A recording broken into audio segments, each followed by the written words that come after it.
Sobat Aloha, sebelum lanjut ke video, jangan lupa di like, komen, dan subscribe.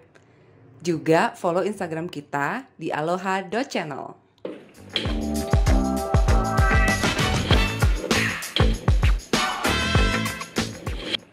Ketemunya dulu itu adalah, jadi sebagai salah satu efek pandemi yang which is aku korban layoff dari company juga, sampai aku di titik gue kan nggak mau lagi deh kerja kantoran, capek gitu, ngurusin paperwork, ngurusin orang, ngurusin drama, pergi ke persidangan disnaker, terutama jujur capek banget jadi HR, karena HR kalau dari segi pekerjaan gampang, paperwork, tapi tanggung jawabnya sangat berat. Nah terus apa ya, nah tercetuslah ide gitu kan, ngobrol-ngobrol sama salah satu temen baik aku juga, jadi ngulik, kok dipikir-pikir, oh ternyata gue tuh sebelum-sebelumnya punya experience banyak juga loh gitu yang sebenarnya gue suka untuk lakuin gitu kan. Pernah jadi penyiar, pernah jadi penyanyi, pemain sinetron, gue sangat comfortable ngomong dengan orang, dan gue orangnya, ya gue yakin gue ikonik orangnya, jadi pede gitu ya, bikin gitulah, pengen bikin YouTube channel gitu kan awalnya.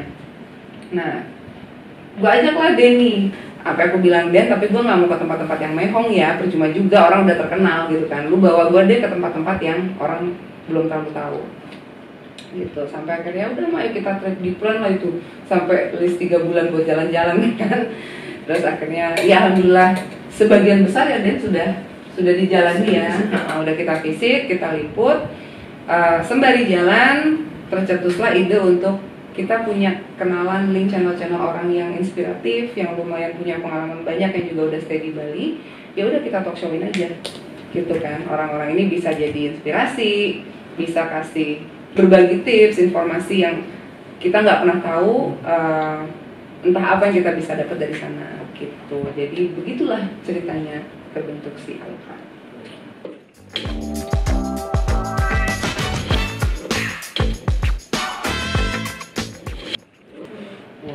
Banyak banget sih. Hitungnya. Kira-kira 3. Baru 3 aja ya? Iya. Banyak juga ya, karena lebih dari banyak.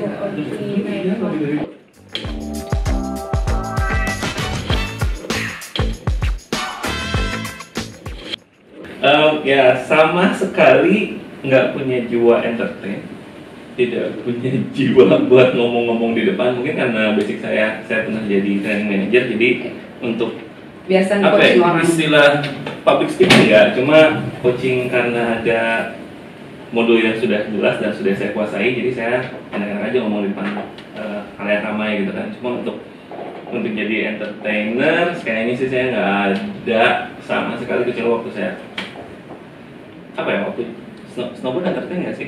Enggak ya? Fun sport ya, fun activity. Sebenarnya extreme sport sih itu snowboard Extreme itu. sport fun extreme activity. Tapi untuk entertaining banget gitu kan. Cuma untuk cuap-cuap ketika snowboard enggak, karena saya waktu main freestyle juga enggak sambil ngomong-ngomong gitu kan. Jadi ketika lagi ngapain gas-gas aja diputer-puter gitu kan. Nggak ada sih, nggak ada jiwa entertain sama sekali. Tapi aku pribadi kaget loh, karena kok tiba-tiba dia benar-benar langsung nyaman. Aku nggak pernah nge-brief, nggak pernah ngasih tahu deh nanti lu gini, nggak ada. Jadi dia langsung jalan, langsung gas. Dan lucu kejadian di Ubud Tropical. Awal lagi kamar mandi, lagi berada dalam kubur pagi-pagi kan. Terus kok ada suara, dia masuk kamar mandi. So guys, jadi ini kamar mandinya. Nah ini, dan lu ngapain? Gue udah teriak kan. Dia udah bikin vlog bangun tidur jam 6 pagi habis sholat subuh. Dia udah nyuting semua dari parkiran, swimming pool, dan bla-bla, udah ngejelasin dengan sendiri. Udah cucok ya, udah nyaman depan kamera, dia udah gini sendiri. Orang baru bangun semuanya, dia udah jago. Makanya diam-diam bakat dia itu sebenarnya.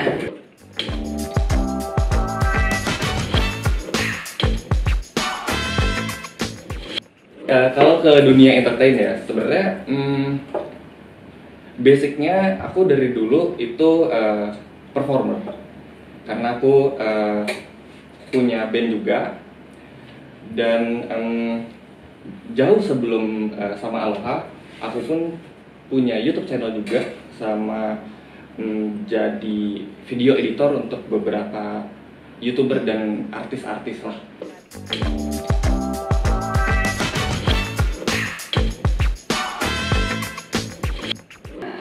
Ini mamanya lagi. Oke, namanya Aloha. Kenapa? Jadi waktu akhirnya oke nih mau bikin YouTube bla bla. Aku anak mamah banget. Apapun yang akan aku kerjakan dalam hidupku, aku akan tanya sama ibuku. Apapun itu. Jadi nanya, "Mah, apa ya Mah namain YouTube-nya?" "Kucing kesayangan lu siapa?" kata mama. "Nggak ada sayang semua, jangan dibagi nama di situ gitu kan. Kasihan sayangnya sama." Terus pikirin lah ya Mah, udah pikirin. Nah pada saat itu lagi ngorder GoFood sambil makan, aku nonton Hawaii 5-0, film serial, cup serial yang ada di AXN kalau nggak salah. Terus kok Aloha Mahalo gitu kan, kok kayaknya Aloha lucu nih gitu kan. Aku cari meaning Aloha kan di Wikipedia apa, di kamus bahasa Indonesia ataupun di arti nama menurut agama, weton bla bla, cari lah gitu kan. Ternyata sangat bagus. Aloha itu adalah memang kata paling pertama yang diucapkan untuk salam, untuk say hi, untuk sebuah permulaan. Dan kalau ke jatuhnya dinamain untuk anak perempuan, itu adalah untuk anak yang berkarakter, suka sama hal yang menyenangkan dan ingin memberikan perasaan senang kepada orang lain. Which is exactly what I want to achieve gitu. Aku pengen orang-orang senang dengan konten yang Aloha hadirkan gitu kan. Makanya udah kayak namanya Aloha lucu. Pas aku mau bikin Instagram tuh sama YouTube, kan kadang-kadang kalau kita lagi nyari ada availability-nya kan, kadang kan the name is unavailable, suruh cari lagi. Ini lempeng-lempeng aja Bu, ada semua Aloha channel, ada ininya, ada, udah langsung gua ambil nama Aloha gitu. Jadi begitulah sejarahnya kenapa dinamakan Aloha.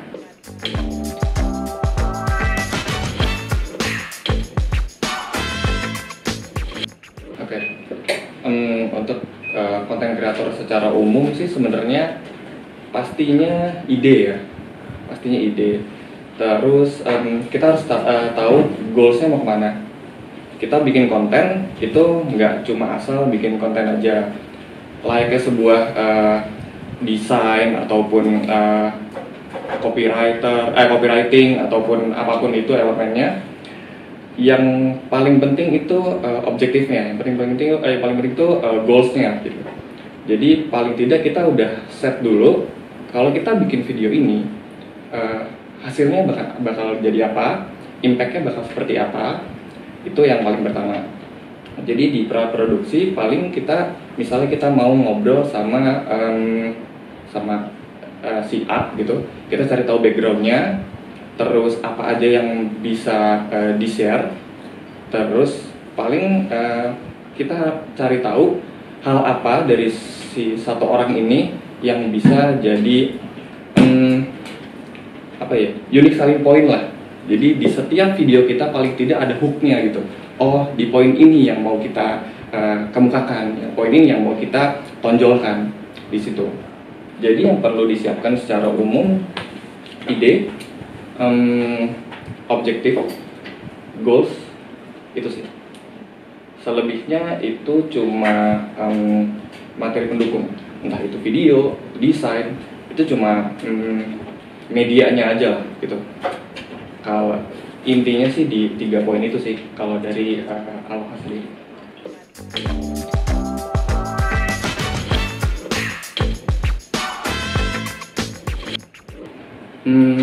Sebenarnya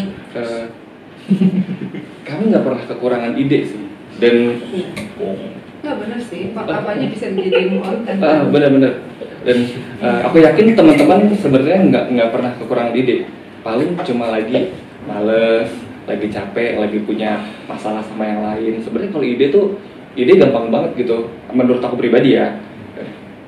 Yang susah itu membuat itu menjadi nyata, membuat eksekusinya yang paling susah. Ide tuh receh lah gitu. Ada jarak dari ide ke eksekusi itu jauh banget gitu. Jadi itu yang harus diperhatikan. Tapi kalau misalnya lagi stuck, aku punya 2 formula sih, punya 1 formula. Jadi ini berlaku secara umum. Kalau ujung-ujungnya semua tentang sales.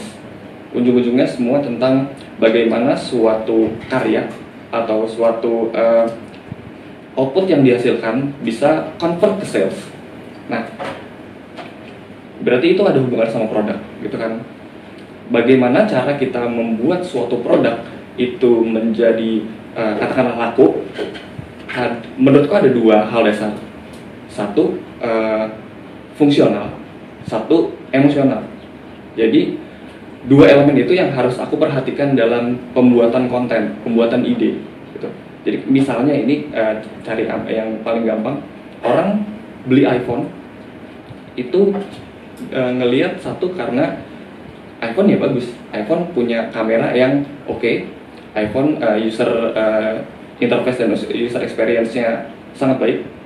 Terus itu dari sisi fungsional, dari sisi emosionalnya, orang kalau punya iPhone ngerasa lebih keren, ngerasa lebih gua asik nih, gua kaya nih, gua punya iPhone gitu kan. iPhone nih yang kaya nih. Iya kayak gitu. Jadi paling tidak ada dua hal dasar itu, fungsional dan emosional. Itu ada di setiap ide. Jadi kalau misalnya idenya mentok, cari aja posisi fungsional sama sisi emosionalnya apa nih yang bisa dikulik. Intinya gitu sih.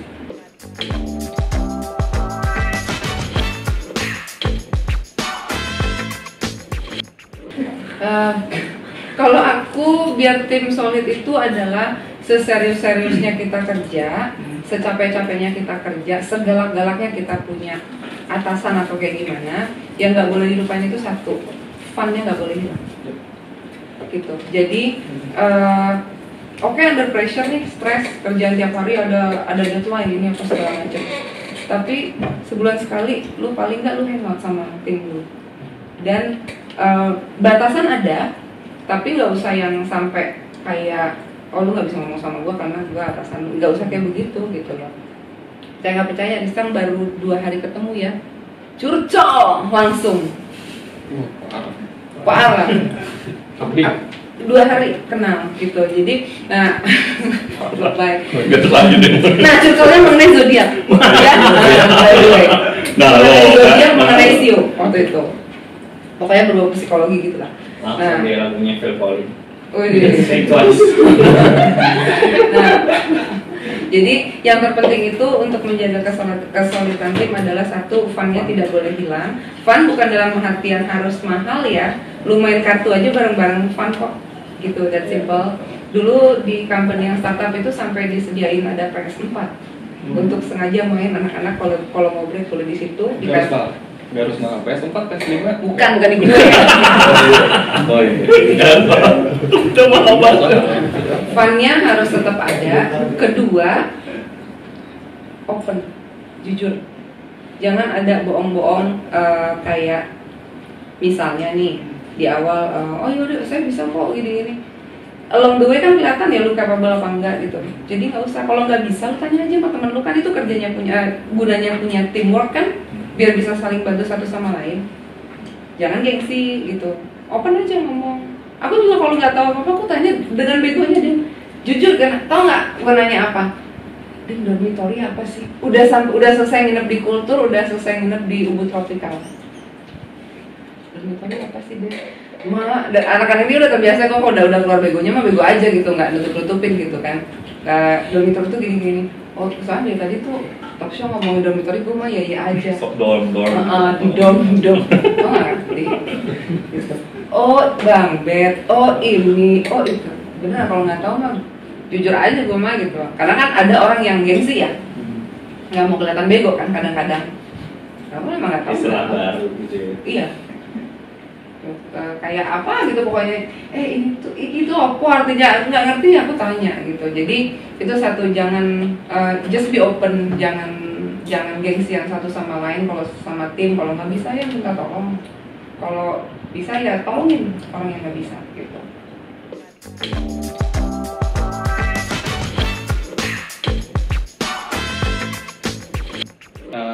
Gimana cara naikin subscribers itu sebenarnya gampang-gampang susah, karena kan sekarang algoritma, waduh, Kita aja belum pernah dikasih tahu. jadi kan sekarang algoritma hampir semua sosmed itu ngasih jadi kalau dulu algoritmanya si sistem ngasih rekomendasi ke penonton. Kalau sekarang apa yang penonton suka di sekitar itu dikasih semua. Dan apa yang lagi ramai diperbincangkan itu dikasih ke penonton. Jadi kalau menurut aku pribadi, kita sebisa mungkin riding the wave. Jadi sama misalnya Best Hostel ngebahas tentang makanan ataupun 10 hostel terbaik di daerah Denpasar misalnya gitu. Yang lagi rame ini tentang siapa ya, artis-artis itu Nisa Sabian misalnya Nisa Sabian. Dia mendirkai. misalnya Nisa Sabian. Kita bisa combine dua hal itu. Misalnya 10 hotel yang Bisa Sabian kan ini. iya kayak gitu. Tapi kan anaknya nggak nginep situ, nggak boleh dong Peres. Bukan. 10 hostel yang mungkin Nisa Sabian akan menginap di sini gitu. Itu secara paling gampangnya seperti itu. Tapi lebih kompleksnya mungkin di sesi berikutnya karena sangat panjang sekali. Tapi intinya mengkombinasikan idealisme kita sama apa yang dimau sama orang banyak, apa yang lagi ramai. Intinya dua itu. Terus kalau pertanyaan keduanya tadi apa? Selama ngejalin Babla apa yang nggak pernah dapetin di buku apa segala macam tapi malah dapat sejak di YouTube gitu ya kan, tapi nggak pernah lu pelajarin dari manapun sebelumnya. Oke, kalau apa yang didapat dari YouTube nggak didapatkan dari yang lain, bagaimana sesuatu yang kita tampilkan di sosial media bisa memberikan impact ke orang banyak. Kalau cek di YouTube channelku pribadi, jadi promosi dikit. Ya nggak apa-apa kan mau kenal lo kan. Iya. Keep doing it. Kalau misalnya ada ngecek YouTube channelku pribadi, cari aja Pradipta Risam gitu kan. Itu aku beberapa kali share tentang tips sosial media. Dan itu impact-nya cukup besar menurutku pribadi. Views sebenarnya cuma 2000-an. Tapi yang DM IG pribadiku tuh banyak banget. Sampai bilang, "Bang, makasih ya udah share kayak gini." Berkata Bang, aku diterima kerja kayak gini. Bang, minta tolong dong share tips kayak gini. Itu jadi apa yang aku dapatkan di YouTube itu gimana kita bisa berkontribusi ke orang banyak, ke orang lain gitu. Itu yang nggak aku dapat di yang lain. Kalau misal aku cuma kerja di katakanlah di suatu company yang benar-benar duduk doang, mungkin aku tidak bisa sekontribusi itu ke orang lain. Tapi dari aku bikin sesuatu di YouTube, aku akhirnya bisa mendapatkan ya feeling bahagia ketika orang bahagia karena konten kita. Udah aku makin grow, makin besar timnya, makin solid, makin banyak hostel-hostelnya, dan makin banyak juga kerjaan buat Allah. Amin.